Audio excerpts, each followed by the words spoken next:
मुझे लगता है 9 बजे नमाज होगी, और यहाँ पे कोदरा में 9 बजे नमाज होगी, और लेकड़ी में भी लगभग 9, 8:30 से 9 बजे नमाज अदा की जाएगी। लोगों से सबसे कि अपनी ज़कात, सदक़ात, दीगर इमदाद व अतियात से इस इदारे का भरपूर बढ़ चढ़ कर ताउन करेंगे। अस्सलाम वालेकुम दोस्तों, अभी मेरे साथ मदरसा अशातुल उलूम हाला के मुहतमिम और मरकज़ी जामा मस्जिद हाला के इमाम व ख़तीब हाफिज़ शमसुद्दीन साहब हमारे साथ मौजूद हैं। आज आप जानते हैं कि माह रमज़ान का गालिबन आखिरी दिन है हमारे यहाँ, और बहुत ज़्यादा चांस हैं कि कल ही यहाँ पे भी ईद होगी।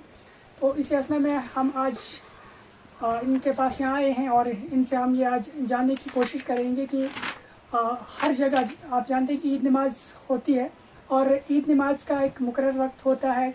ईद नमाज वाजिब है, फ़र्ज़ है या सुन्नत है, क्या हिसाब किताब है इस मामले में, हम इनसे जानते हैं कि ये इसके बारे में क्या कहते हैं। और जो सबसे अहम बात है कि जो इस इलाके के अंदर जो नमाज टाइम कहाँ पर मुकर्रर किया गया है, किस टाइम किस जगह पर नमाज होगी, तो हम इनसे जानते हैं। बिस्मिल्लाहिर्रहमानिर्रहीम। अयाज साहब, मैं शुक्रगुज़ार हूँ आपका कि आपने हमें वक्त दिया। आपने सवाल किया ईद नमाज के हवाले से। अभी तक माह रमज़ान का मुक़द्दस महीना चल रहा था, जो गुज़रते गुज़रते आज यहाँ पहुँचा। आज रमज़ान मुबारक की 29 तारीख़ है, यानी 29वां रोज़ा है। मुमकिन है, बल्कि बहुत चांस है इस चीज़ के कि चाँद दिख जाए। तो बहरहाल चाँद अगर नज़र आया तो कल ईद होगी। सबसे पहले मैं तमाम अहले इस्लाम को दिल के अमीर गहराइयों से ईद मुबारक पेश करता हूँ। ईद नमाज जो है, ईद असल में खुशी है उस चीज़ की। ईद उस आदमी के लिए है जिसने माह रमज़ान के महीने के रोज़े रखे। ईद अल्लाह ताला की तरफ से एक नियामत है, एक ज़ियाफ़त है। और जब बंदा इस्लाम के अंदर जब कोई भी काम अल्लाह का हुक्म पूरा होता है या कोई भी चीज़ होती है, तो शुक्र बजा लाने का जो अल्लाह ताला का जो तरीक़ा है अल्लाह के हुज़ूर, वो नमाज है।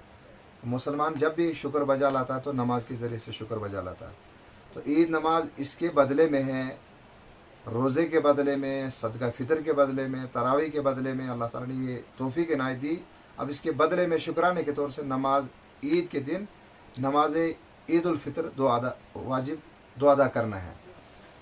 और हर शहरी इलाका जहाँ पे ख़ास करके जो बहुत दूर कोसों दूर गाँव हो, जहाँ पे गिने चुने चंद घर हो, वहाँ पे उन लोगों के ऊपर वाजिब नहीं है। लेकिन जहाँ पे अच्छा जो बड़ा एरिया हो, जो हर तरीके की सहूलियात मौजूद हो, वहाँ पे वाजिब है नमाज वहाँ अदा करना। तो यह हमारा हाला गांव है, इसमें लगभग 3 से 4 या 5 जगह पे ईद नमाज होगी। तो सबसे पहले मैं बता दूं ईद नमाज का वक्त। यहाँ मरकज़ी जामा मस्जिद के अंदर जो वक्त है वो 8:30 बजे का तय पाया है। 8:30 बजे यहाँ पे ईद उल फितर की नमाज़ अदा की जाएगी। एक डुगसरन इलाका है, वहाँ पर भी इसी मस्जिद मरकज़ के तहत नमाज होती है। तो वहाँ पे 9:30 बजे से 10 बजे के दरम्यान में नमाज अदा की जाएगी। और इंशाअल्लाह मैं इस आपके मीडिया के ग्रुप से माध्यम से तमाम गनोद चाड़ना की तरफ के लोगों से और यहाँ हाला के लोगों से गुजारिश करता हूँ, बढ़ चढ़ कर ज़्यादा से ज़्यादा डुगसरन की तरफ तशरीफ़ ले जाएँ, वहाँ नमाज अदा करें। असल में नमाज ईद उल फितर जो नमाज, जो ईदैन की नमाज है, ये मस्जिद से बाहर निकल के ही पढ़नी है ईदगाहों के अंदर। लेकिन अगर ईदगाह नहीं हो तो वहाँ पे हम मस्जिद का सहारा और मस्जिद के अंदर ले सकते हैं। तो वहाँ पे 8:30 बजे 9:30 बजे नमाज होगी। इसी तरह से गली में मुझे लगता है 9 बजे नमाज होगी, और यहाँ पे कोदरा में 9 बजे नमाज होगी, और लेकड़ी में भी लगभग 9, 8:30 से 9 बजे नमाज अदा की जाएगी। तो बहरहाल जगह जगह पे नमाजें हो रही हैं। तो मैं गुजारिश करूँगा तमाम आकिल बालिग मर्द मुसलमानों से जो संजीदा किस्म के वो ईदगाह की तरफ सुबह सुबह जल्दी निकले, ईदगाह पहुँच के तकबीर बुलंद करते हुए अल्लाहु अकबर ला इलाहा इल्लल्लाह वल्लाहु अकबर अल्लाहु अकबर वलिल्लाहिल हम्द कहते कहते ईदगाह की तरफ तशरीफ़ ले जाए और नमाज 2 रकात ईदैन की अदा करें। में हमारे जम्मू कश्मीर का भी एक बोर्ड है अपना, रुहत हिलाल कमेटी का। वो जब ऐलान चांद का करते हैं उसी को असल माना जाता है। तो हमारे यहाँ जैसे हाला में तरावी 8:30 बजे हैं आज, तो अगर 8:30 बजे तक चांद दिख गया तो तरावी नहीं अदा करनी है।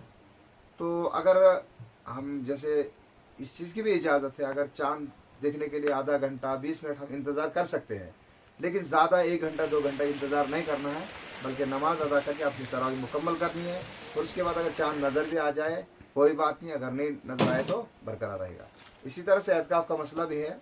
एतकाफ़ के अंदर जो अहबाब बैठे रहते हैं उनके लिए भी है कि चांद दिख गया, उनका एतकाफ़ ख़त्म हो गया। चाहे चांद 4 बजे नज़र आए, अफ्तारी के वक्त से पहले नज़र आए या उसके बाद नज़र आए, एतकाफ़ ख़त्म हो जाता। वो उसके बाद उनको इख्तियार रहता वो घर जाए या अपनी रात को मस्जिद के अंदर मुकम्मल करेंगे। 60 से 70 के करीब में इमदादी तलबा है और इसी तरह से महीने का लगभग 1.5 लाख रुपये खर्चा आता है। ये मिन जानिबिल्लाह अल्लाह की तरफ से खुसूसी मदद होती है। और सबसे ज़्यादा इस इलाके के लोग जो हैं, हमारे इलाके के अंदर जो मुलाजिम तबका है, हमारे इलाके के अंदर जो ताजिर तबका है, हमारे इलाके के अंदर जो मजदूर तबका है, कोई तबका अब तक पीछे नहीं रहा इस इदारे को ताउन करने के लिए। हर आदमी अपनी कोशिश से ज़्यादा, हर आदमी अपनी मतलब इस्तेदाद से भी ज़्यादा करने की कोशिश करता है। अब तक मायूसी का शिकार हम नहीं हुए तक। ये इस इलाके के लिए सबसे बड़ी खूबी की बात है और इस इलाके के लोगों के लिए सबसे बड़ी शान की बात है। तालीम के एतबार से यहाँ पे हिफ्ज़ नाजरा तालीम है। उम्मीद है रमज़ान के बाद हम इंशाल्लाह अरबी क्लासेस शुरू करेंगे। इसलिए इस तरह से हमारा नज़म चलता है। ये राब्ता मदारिस इस्लामी दारुल देवबंद की निसाब के तहत मदरसा चलता है। अब तक जिस तरह से आपने इस इदारे का ताउन दिया, बराबर चलाया, आज के बाद भी इस इदारे को उसी शक्ल से देखें, उसी नज़र से देखें, क्योंकि ये इदारा आपका है, आपको इसको चलाना है। ये ममलिकत के पूरा इज्तिमाई खाता है, इज्तिमाई ज़िम्मेदारी हमें, क्योंकि इलाके के लोगों से सबसे कि अपनी ज़कात, सदक़ात, दीगर इमदाद व अतियात से इस इदारे का भरपूर बढ़ चढ़ कर ताउन करेंगे। आज आखिरी रमज़ान का आखिरी दिन है। आपकी स्क्रीन पे इंशाल्लाह हम अकाउंट नंबर भी भेजेंगे, उस पर भी डालेंगे। और इस तरह से कल ईद होगी, उस पर भी, उसके बाद भी आप ताउन कर सकते हैं, ऐसी कोई बात नहीं है।